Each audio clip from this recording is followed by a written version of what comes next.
अहीरों का शौर्य और पराक्रम का इतिहास देखते हुए, वीर पदक को देखते हुए, शहादत बलिदान को देखते हुए अन्य जातियों की जैसे रेजिमेंट बन रही है, सिख जाट, गोरखा, मराठा, नागा, जो 1 करोड़ 2 करोड़ 2.5 करोड़ 6 करोड़ की बन सकती है, तो देश का 26 करोड़ यादव जो पूरे देश के अंदर देश की रक्षा करते हुए देश को आजाद कराने के लिए सबसे ज्यादा शहादत और बलिदान दिया। माननीय प्रधानमंत्री से मांग है इसी संसद के सत्र में हाई रेजिमेंट का गठन करो, वरना यदुवंशी महासभा पूरे देश के 26 करोड़ यादव को लेकर राष्ट्रव्यापी आंदोलन करेगी और 23 सितंबर को राव तुलाराम के शहीदी दिवस पर 1 करोड़ यादव दिल्ली को जाम करने के लिए आएगा। इसलिए जल्द से जल्द हाई रेजिमेंट का गठन करना पड़ेगा देश के प्रति, वरना हम संघर्ष की ताकत से, वोट की ताकत से इस सरकार को उखाड़ फेंकने का भी काम करेंगे। जय यादव, जय यादव,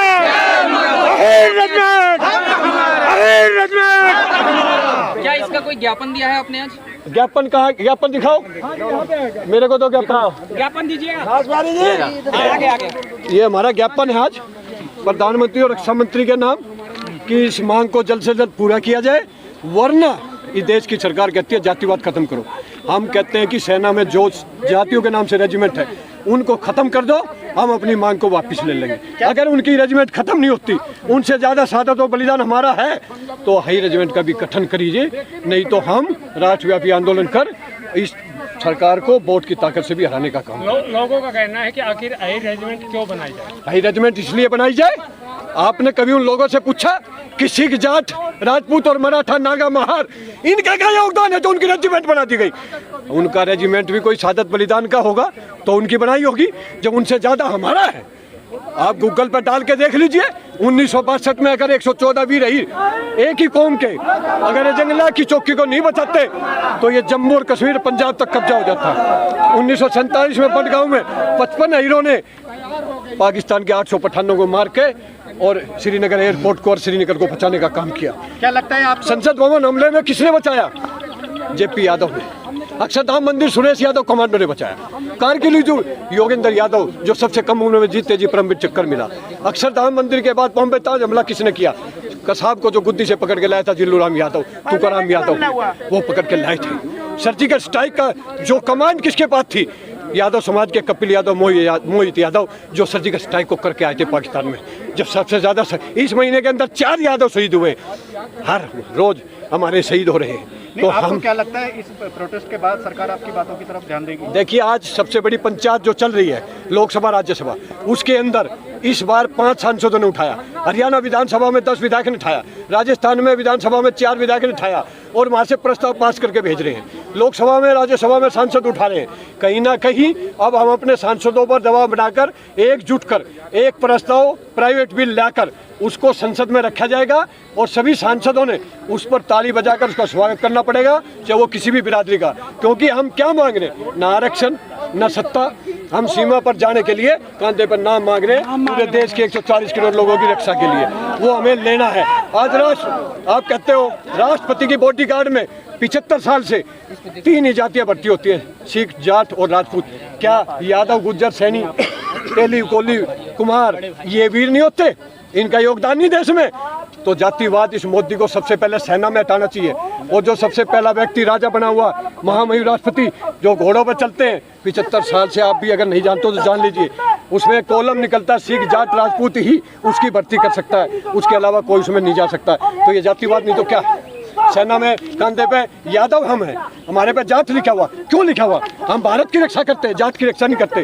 उसके अंदर भारतीय सेना लिख दीजिए, हम उसको वापस ले लेंगे। वरना ये आंदोलन अब विकराल रूप लेने के लिए तैयार है और राष्ट्रव्यापी आंदोलन होगा। यदुवंशी महासभा पूरे देश में एक रथ यात्रा निकाली है गुजरात से, और जब तक वो बंद नहीं होगी जब तक हम हाई रेजिमेंट का गठन नहीं करेंगे। ये हमारी गुजरात के चुनाव से 5 महीने पहले हम द्वारका धाम से निकालेंगे इसको। हक लेके रहेंगे, चाहे जोगी सरकार हो, ये हम अपना हक हाई रेजिमेंट का लेके रहेंगे और मानना पड़ेगा। माई हमारा जो है कि अहीर रेजिमेंट हर किसी की जाति की बनती है, हमारे अहीरों का बनना चाहिए, हमें लेके रहेंगे भाई। लिखी जाती जो इनकी विधवाएं बेचारी बैठी हुई है, पेंशन नहीं, कोई दवाई नहीं, कोई इनके बच्चों की सुविधा नहीं, कोई सुरक्षा नहीं, कोई नौकरी नहीं, क्या दे रहे हैं? क्या रेजिमेंट में क्या मिल रहा है हमारे को?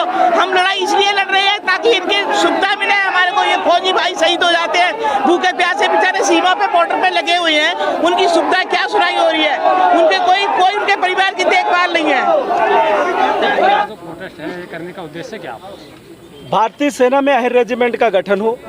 जब से देश आज़ाद हुआ, वर्षों पुरानी ये हमारी मांग है कि भारतीय सेना में अहिर रेजिमेंट का गठन इसलिए हो, ये एक मांग ही नहीं है, ये मांग इसलिए है कि जब भी इस धरती माता को और भारत को बचाने की बारी आई है तो अहिर सूरवीरों ने अपनी शहादत का बलिदान सबसे ज़्यादा दिया है। आप जानते होंगे 1962 रजांगला को जो युद्ध हुआ, 120 प्योर अहिरों की वो पलटन थी जिन्होंने रात को 3 बजे चाइना जब अटैक करता है तो इस 120 वीर अहिरों ने कसम खाई और दादा कृष्ण के जय घोष के नारे लगाए, मरेंगे या मारेंगे लेकिन सीमा को नहीं छोड़ेंगे।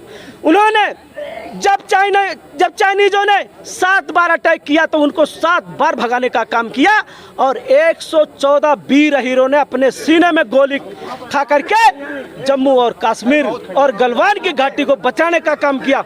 मैं कहना चाहता हूं इस भारत देश के प्रधानमंत्री से जो रोता रहता है, गलवान की पहाड़ी, गलवान की झील, ये वो मैं कहता हूं 1000 अहिरों की पलटन लगा दो, अगर चाइनीजों को उसके घर में ना घुस के मारे तो उस दिन से हम अपना सर कटवा के तुम्हारे हाथ सौंप देंगे और भारतीय सेना में अहिर रेजिमेंट का गठन करके ये दिखाइए आप। आपने कहा कि गलवान घाटी में अहिर रेजिमेंट बना के वहाँ खड़े कर दिए, तो अब भी कर सकते हैं ना, अभी तो अहिर तो मांग हमारी जायज जो मांग है, हमारी किसी जाति और विशेष पार्टी से, हमारी जो मांग है वो इस सरकार से हमारी ये डिमांड है और हम टक्कर इस सरकार को दे रहे हैं। जो भी सरकारें आएंगी उनको भी टक्कर देंगे अगर ये नहीं बनाएंगे और इसकी चोट हम वोट से चोट देंगे 2024 में। आपके पिछले कई सालों से मांग चल रही है, अभी पिछले 2-3 महीने से गुड़गांव में भी टोल टैक्स पे धरना चल रहा है, लेकिन सरकारों के कानों को देखो, सरकारों की बिल्कुल जायज है, उनके कानों में बात पहुंच चुकी है। उनके जो मंत्री हैं वहां जाके घुटने टेकते हैं और वो जाकर के साधुवादता दिखाते हैं और इस आंदोलन को खत्म करना चाहते हैं। लेकिन अब ये यादव समाज जो है वो समाज पहले वाला नहीं रह गया, अब ये जागरूक हो चुका है। हमारे युवा पीढ़ी के लोग जागरूक हो चुके हैं, नौजवान किसान जिस तरीके से आगे बढ़ रहा है और हमारी युवा पीढ़ी इस मुहिम को आगे बढ़ाएगी और इस आंदोलन को सफल करने के लिए भारतीय सेना में अहिर रेजिमेंट गठन करवाएगी। अगर सरकारें आपकी बात नहीं मानती है, अहिर रेजिमेंट का गठन नहीं किया जाता है, तो आगे का रुख क्या रहेगा? 23 सितंबर को कई लाखों की संख्या में इस दिल्ली को जाम करेंगे। दिल्ली ही नहीं, एनसीआर और छोटे छोटे शहरों में, गांवों में भी ये प्रदर्शन चालू होने वाला है। इसलिए मैं कहता हूं आजाद देश के भारत के प्रधानमंत्री को, जुमलेबाज को और इस गृह मंत्री को ये कहना चाहता हूं कि जिस तरीके से अगर भारतीय सेना में गठन नहीं हुआ और जिस तरीके से अन्य जातियों की रेजिमेंटें बनाई गई, हमें उससे कोई आपत्ति नहीं है, क्योंकि अदर समाज भी हमारे साथ लग चुका है और वो कह रहा है कि इनकी शहादत और बलिदान को देखते हुए भारतीय सेना में अहिर रेजिमेंट का गठन किया जाए। बहुत से लोगों का कहना है कि आखिर अहिर रेजिमेंट बनाई जाए तो क्यों बनाई जाए? देशभक्ति का जज्बा, तो देशभक्ति तो आप बगैर अहिर रेजिमेंट फौज में जाके भी कर सकते हैं। सर कर रहे हैं आज भी जितने भी आंदोलन हुए, चाहे किसान आंदोलन हुआ, चाहे अल्पसंख्यकों का आंदोलन हुआ, चाहे मजदूरों का आंदोलन हुआ, चाहे पिछड़ों का आंदोलन हुआ, अगर यादव समाज को एक किनारे कर दोगे उस दिन ये सरकार उनको रौंद देगी, क्योंकि यादव समाज 85% लोगों का मसीहा के रूप में काम करता है। इसलिए ये सरकार यादवों से डरती है और यादवों को तोड़ने का काम षड्यंत्र के तहत करना चाहती है।